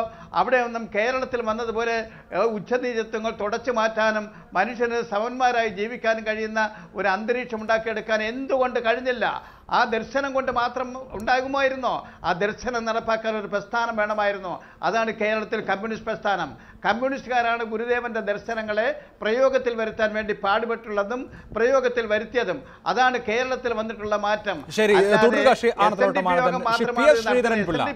നിലപാടെന്താ? ബീഹാറിൽ യാദവർ മുഴുവൻ RJDക്ക് വോട്ട് ചെയ്യുമായിരിക്കും, അല്ലെങ്കിൽ കുച്വാഹ വിഭാഗത്തിൽപ്പെട്ട ആളുകൾ അവരുടെ പാർട്ടിക്ക് വോട്ട് ചെയ്യുമായിരിക്കും. മുജാഹിറുകൾ ജിതൻ റാം മഞ്ചിക്ക് വോട്ട് ചെയ്യുമായിരിക്കും. പസ്വാൻ വിഭാഗത്തിൽപ്പെട്ട ദളിതർ രാംവിലാസ് പസ്വാന്റെ പാർട്ടിക്ക് മുഴുവനായും വോട്ട് ചെയ്യുമായിരിക്കും. പക്ഷേ കേരളത്തിൽ ഈഴവർ മുഴുവനായി ഒരു പാർട്ടിക്ക് വോട്ട് ചെയ്യുക, നായർ വിഭാഗത്തിൽപ്പെട്ട ആളുകൾ മുഴുവനായി ഒരു പാർട്ടിക്ക് വോട്ട് ചെയ്യുക, ദളിത് വിഭാഗത്തിൽപ്പെട്ട ആളുകൾ മുഴുവനായി ഒരു പാർട്ടിക്ക് വോട്ട് ചെയ്യുക, ഇതൊക്കെ അസംഭവ്യമല്ലേ? ഇക്കാര്യത്തിൽ BJPക്ക് ബോധ്യമില്ലേ? BJP എവിടെയാണ്? നിങ്ങൾ ഈ സാങ്കല്പികമാണ് നിങ്ങളുടെ ഈ ചോദ്യം. BJP ഈഴവരുടെ മുഴുവൻ വോട്ടും BJPക്ക്, നായരുടെ മുഴുവൻ വോട്ടും ഇങ്ങനെ ക്രിസ്ത്യാനിയുടെ വോട്ട് വേണ്ട, ആരുടെ വോട്ട്, അങ്ങനെ ഞങ്ങൾ ഒരിക്കലും പറയാറില്ല. ഇതൊരു കേരളത്തെ സംബന്ധിച്ചിടത്തോളം കമ്മ്യൂണിസ്റ്റ് പാർട്ടി ഇന്ത്യ ഒട്ടാകെ തകർച്ചയിലാണ്. ആ തകർച്ചയ്ക്കുള്ള ഒരു അടിസ്ഥാന കാരണം ഇപ്പൊ അദ്ദേഹം പറഞ്ഞല്ലോ, നേരത്തെ ഒരു ചർച്ചയിൽ സുരേന്ദ്രൻ പറഞ്ഞ സമയത്ത് അദ്ദേഹം പറയുകയുണ്ടായല്ലോ, ദളിതുകളുടെ വക്താവ്. എവിടെയായവർ ദളിതുകളുടെ വക്താവ്? ഇന്ത്യയിൽ എവിടെ എത്ര എംപിമാരുണ്ട് ദളിത് എംപിമാർ? ഇവർക്ക് CPM ഇന്ന് ഇന്ത്യൻ പാർലമെന്റിൽ ദളിത് എംപിമാര്, പിന്നോക്കക്കാരായ ആൾക്കാരുടെ എണ്ണം എത്രയുണ്ട്? വേണ്ട, ഒരു കൊല്ലം ഞാൻ ചോദിക്കട്ടെ, 68 കൊല്ലമായി ഇന്ത്യൻ ഭരണഘടനയുടെ കമ്മിറ്റ്മെന്റ് എന്താ? ദളിത് വിഭാഗത്തിൽപ്പെട്ട ആളുകള് അവര് പ്രത്യേകം കൈപിടിച്ചുയർത്തണം. കോൺഗ്രസ് പാർട്ടിയിലും BJPയിലും BJPയുടെ ഒരു കമ്മിറ്റി രൂപീകരിക്കണമെങ്കിൽ ദളിത് വിഭാഗം, SC/ST, schedule caste, schedule tribe ഇല്ലെങ്കിൽ കമ്മിറ്റി രൂപീകരിക്കാൻ സാധിക്കില്ല. ആ നിലയ്ക്ക് കൈപിടിച്ചുയർത്തി BJPയുടെ ദേശീയ നേതൃനിരയില് എത്ര ദളിതുകളെ, എത്ര ഏറ്റവും കൂടുതൽ എംപിമാർ ഞങ്ങളുടെ കൂടെ ഉള്ളത്, ദളിതുകളായാലും പിന്നെ ആദിവാസികളായാലും. അപ്പൊ അത് CPMന് 67 കൊല്ലത്തിനിടയിൽ ഇന്ന് വരെ ഇന്ത്യൻ ഭരണഘടനയുടെ കൽപ്പന ഏതാണല്ലോ, നമ്മുടെ പൊതുജീവിതത്തിന്റെ കൽപ്പന ഏതാണല്ലോ, ഇവരെ കൈപിടിച്ചുയർത്തണമെന്ന്. ഒരാളെ പോളിറ്റ് ബ്യൂറോയിൽ കൊണ്ടുവന്ന് പറയാമോ 67 കൊല്ലത്തിനിടയിൽ? 70% ബ്രാഹ്മണന്മാര്. ഇപ്പോഴത്തെ പാർട്ടിയുടെ പോളിറ്റ് ബ്യൂറോ എടുത്തോളൂ, അതിൽ 70% ആളുകൾ അപ്പർ കാസ്റ്റാ. എത്ര പിന്നോക്കക്കാരുണ്ട് കേരളത്തിൽ നിന്നുള്ള ഒരാളെ ഒഴിച്ചു നിർത്തിയാൽ? അപ്പൊ ഇതൊക്കെ പറയുന്ന അവസരത്തിൽ അതുകൊണ്ടാണ് ഞാൻ പറഞ്ഞത് കറവപ്പശുവായി ഉപയോഗിച്ചു ഇവര്. PSN ബാബു, വെള്ളാപ്പള്ളി നടേശനും അദ്ദേഹത്തിന്റെ അനുയായികൾക്കും ഒരു രാഷ്ട്രീയ പാർട്ടി രൂപീകരിക്കുന്നതിനോ അല്ലെങ്കിൽ ഏതെങ്കിലും ഒരു രാഷ്ട്രീയ പാർട്ടിയിൽ ചേരുന്നതിനോ ഒന്നും യാതൊരു തടസ്സവുമില്ല. അതിനെ ആരും എതിർക്കും എന്നും തോന്നുന്നില്ല. ഇവിടെ ശ്രീനാരായണ ഗുരുവിനെ മതത്തിനും ജാതിക്കുമൊക്കെ അതീതനായി നിന്ന് മതവും ജാതിയും ഒന്നും ഏതെങ്കിലും ഒരു മതത്തിൻ്റെയോ ജാതിയുടെയോ കള്ളിയിൽ പെടുത്താവുന്ന ആളല്ല താൻ എന്ന് പരസ്യമായി പ്രഖ്യാപിച്ച ഒരു വലിയ നവോത്ഥാന നായകനെ കൂടി മതപരമായോ സാമുദായികമായോ സംഘടിക്കുന്നതിനുള്ള ഒരു ഉപകരണമോ വിഗ്രഹമോ ആക്കി മാറ്റുന്നു എന്ന വലിയ രാഷ്ട്രീയ വിമർശനമാണ് മറുഭാഗത്ത് ഉയരുന്നത്. അതേതെങ്കിലും ഒരു പാർട്ടി അവർക്ക് കേവലം കുറച്ച് വോട്ടുകൾ നഷ്ടപ്പെടും എന്ന അർത്ഥത്തിൽ പറയുന്നത് മാത്രമായി എടുക്കേണ്ട, അതിനപ്പുറത്തുള്ള വലിയ രാഷ്ട്രീയ അർത്ഥങ്ങൾ അതിനുണ്ട്. അതെന്തുകൊണ്ട് നിങ്ങൾ മനസ്സിലാക്കുന്നില്ല? അതിലേക്ക് വരുന്നതിന് മുമ്പ് എനിക്കൊരു കാര്യം പറയാനുണ്ട്. ഇവരൊക്കെ എന്നാണ് ഈ ഗുരുദർശനങ്ങളൊക്കെ ബഹുമാന്യനായ ശ്രീ ആലത്തന്റെ വായിൽ നിന്ന് ഗുരുദർശനങ്ങളും ഗുരുദ സന്ദേശങ്ങളൊക്കെ ഉതിർന്നു വീഴുന്ന കാണുമ്പോൾ ഞങ്ങൾ വളരെ കൗതുകത്തോടു കൂടിയാണ് അതൊക്കെ കേൾക്കുന്നത്. ഇവരൊക്കെ എന്നാണ് ഗുരുദർശനങ്ങൾ പഠിക്കാനും അതനുസരിച്ച് ജീവിക്കാനൊക്കെ തുടങ്ങിയത്? ഇപ്പോൾ കമ്മ്യൂണിസ്റ്റ് മാനിഫെസ്റ്റോയോ അല്ലെങ്കിൽ ദാസ് ക്യാപിറ്റലോ ഒക്കെ പഠിക്കുന്നതിനേക്കാൾ വാശിയോടെ ഇപ്പോൾ ഇവരെല്ലാവരും കൂടി കുത്തിയിരുന്ന് ഗുരുദേവന്റെ രചനകളും കൃതികളും ഒക്കെ പഠിച്ചുകൊണ്ടിരിക്കുകയാണ്. ഇതിനകത്ത് എന്തെങ്കിലും കിട്ടുമോ ശ്രീ വെള്ളാപ്പള്ളി നടേശനായിട്ട് താങ്ങുവാനെന്നുള്ളത്? ഇവരെന്നാണ് ആരെങ്കിലും ഇവരിൽ ഒരാൾ ഒരു തീർത്ഥാടകനായിട്ട് ഇന്നുവരെയെങ്കിലും ശിവഗിരിയിൽ തിരിഞ്ഞു നോക്കിയിട്ടുണ്ടോ? ബഹുമാന്യനായ ശ്രീ EMS നമ്പൂതിരിപ്പാട് ജീവിച്ചിരുന്ന കാലത്ത് കമ്മ്യൂണിസ്റ്റുകാരും ശിവഗിരിയിൽ പോകരുതെന്ന് അദ്ദേഹത്തിന്റെ ഒരു തീട്ടൂരം ഉണ്ടായിരുന്നു. ഭയപ്പെട്ടിട്ട് ഇവരാരും വന്നില്ല. അദ്ദേഹത്തിന്റെ കാലശേഷമാണ് ഇവരൊക്കെ ക്ഷണിതാക്കളായിട്ടെങ്കിലും ശിവഗിരിയിലൊക്കെ വരാൻ തുടങ്ങിയത്. അപ്പൊ അതുകൊണ്ട് അക്കാര്യങ്ങളൊക്കെ വിട്ട് ഞങ്ങളെ പിന്നെ MK രാഘവന്റെയും മഹാരാജ R ശങ്കരുടെയൊക്കെ പഴയകാല കഥകൾ പറഞ്ഞ് ഞങ്ങളെ ഒന്ന് പേടിപ്പിക്കാനൊക്കെ നോക്കണ്ട. മഹാന്മാരുടെയും മഹത്തുക്കളുടെയും സന്ദേശങ്ങളൊക്കെ കാലഘട്ടത്തോടു കൂടി ചേർത്ത് വെച്ച് വായിക്കേണ്ട കാലഘട്ടങ്ങളാണ്. ഇപ്പൊ ഗുരുദേവൻ ജീവിച്ചിരുന്ന കാലഘട്ടമല്ല ഇപ്പോഴത്തെ കാലഘട്ടം. കാലഘട്ടം മാറുന്നതനുസരിച്ച് സന്ദേശങ്ങൾക്ക് മാറ്റമുണ്ടാവും.